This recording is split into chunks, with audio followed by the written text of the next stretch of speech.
Chef Laura here.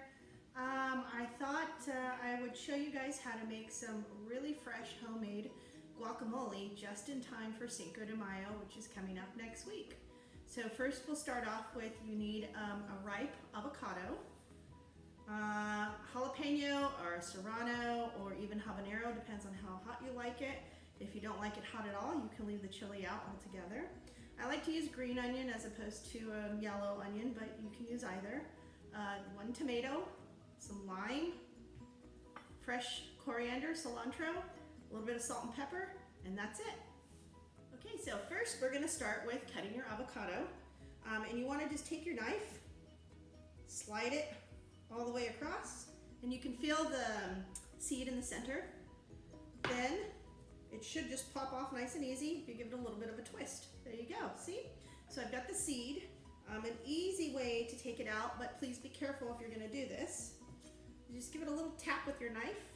It goes into the seed and then you twist. Seed comes right out. So that's an easy way of getting it. And one trick that I learned was don't throw this away. You actually wanna keep this because this will keep your guacamole from turning brown very quickly. So hold on to that seed for later. And so now I'm just gonna carefully, and you don't have to use a really sharp knife. You can use a butter knife if you want to do this, if you're not really confident with the knife. But I'm gonna score the avocado one way, turn it around, and score it in the opposite direction. Then I just take my fork or spoon. I like to use a fork because I'm gonna actually use the fork to smash the avocado. Then I just take it and scoop, and it comes out. It's already chopped, ready to go, so that you don't have to chop the avocado on the cutting board. It can be a little bit messy. So if you just scoop it right out of its own shell, easy peasy. So the next thing I'm going to show you, for me, is really important because I actually like chunky guacamole, so I like the onions and the peppers and the tomatoes in it. Again, you can leave those out if you want to, but one important thing to remember if you are going to add the tomato is the tomato should go in at the end when you're done mixing all of the other ingredients. And then the most important thing is to make sure you de-seed your tomato so that all of the liquid from that tomato doesn't go into your guacamole and make it really mushy and just not appealing looking. So I'm just going to show you quickly what I mean by de-seeding the tomato. I'm cutting all of the middle out, so all you end up with is just this. So all of this liquid part is going to go bye-bye, so that way your guacamole doesn't end up really smushy. All right, so I have all of my avocado here in the bowl. I did a nice small dice of just half the tomato, and remember to de-seed your tomato. Since I'm only making guacamole out of 1 avocado, you don't need a lot of ingredients to go in there. So this is only about a half of a small tomato. Usually I use Romas, but I didn't have any at the moment. And then you only need about 3 or 4 sprigs of cilantro. I'm only doing 1 green onion, nice and sliced thin. And then jalapeno. If you want to reduce some of the heat, then take the seeds and the veins that the seeds are attached to in your pepper out. That will bring down the heat. If you like the heat, leave them in. Then again, a little salt and pepper. And I'm just gonna start with 1 lime wedge first because we wanna make sure that we start with the right amount. If it needs a little more, we can add a little more, but you don't wanna add too much because you can't take that out. Okay, so remember, tomato goes in last. And I'm just gonna start adding all of my ingredients. I'm gonna do some jalapeno. And another good way to start with your chili, because you don't ever really know how hot they're going to be, is just add some of it first and then taste it as you go. I'm gonna do all of my green onion, which again was just 1 green onion. And then about 3 or 4 sprigs of cilantro is really all you need.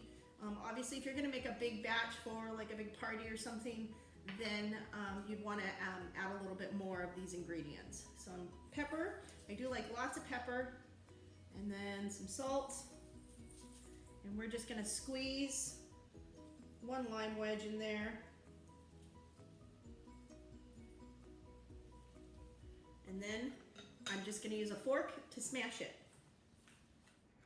So I've got my guacamole all chopped up really well. And I know I said I like it chunky, but the chunkiness is going to come from actually the other ingredients. And then give it a nice stir so it's nicely mixed in there. Then we're going to add our tomato. Mix it all in evenly. And then we're going to give it a taste. All right, so guacamole is done.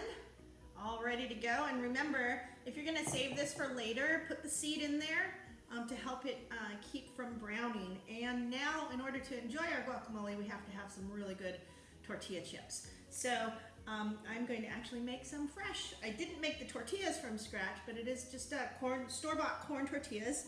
And I'm just going to cut them into triangles, and then we're going to go fry them.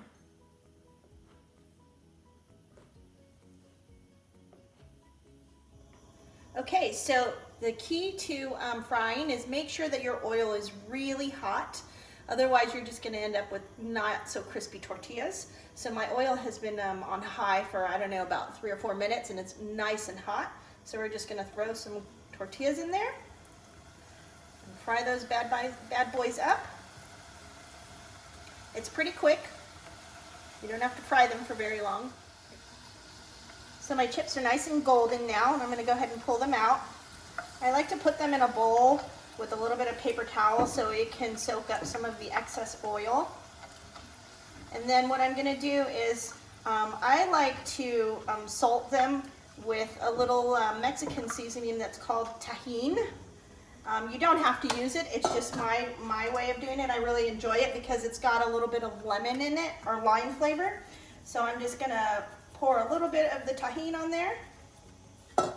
Okay, and so since I've got the oil nice and hot and ready to go, I figured I'd give you guys another little treat to make at home if you have. So we did our tortilla chips with a little bit of salt and the Tajín for a savory for the guacamole, but I've also got some flour tortillas here, and we're going to make a very common Mexican dessert called buñuelo. So I just took my flour tortillas and I cut them into triangles, and you can use a burrito sized tortilla, you can use a soft taco sized tortilla, it doesn't really matter as long as it's a flour tortilla. And we're just going to quickly fry them, and again, they don't take very long to fry. So we're just going to fry these up really quick, and it's really fast since the oil's been going already for the corn tortillas, so it's nice and hot. So these are going to brown very quickly. So be careful not to burn them. This guy's nice and ready. We're going to also put them in the little bowl with the paper towel to soak up the oil. And then this time, instead of the salt and like the chili lime, we're going to do a mixture of cinnamon and sugar. And you want to get the ingredients on there when they're nice and hot and the oil is still a little wet. And there you have buñuelos. So I hope you enjoyed making fresh guacamole with me and house-made tortilla chips. And then we have a little dessert of buñuelos, or what some may know as cinnamon crisps. So, buen provecho.